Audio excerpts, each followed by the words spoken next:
I'm gonna show you guys this Glock. It's my buddy's, and he's gonna tell you where every part came from. It's a Timmy trigger with the Johnny GLOCK combat kit, Parker mountain machining, comp, and barrel.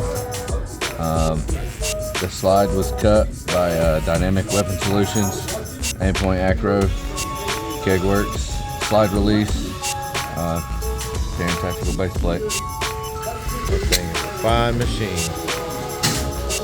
Oh. Look at that.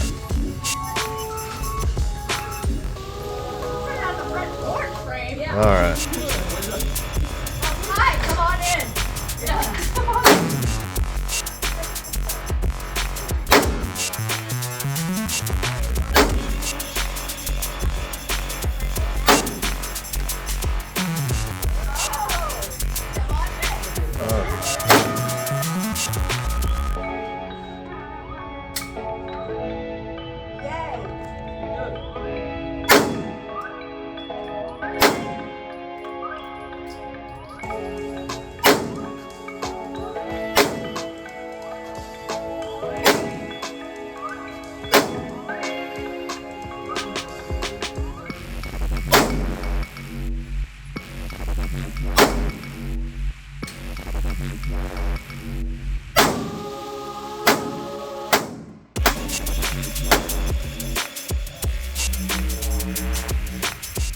There we go.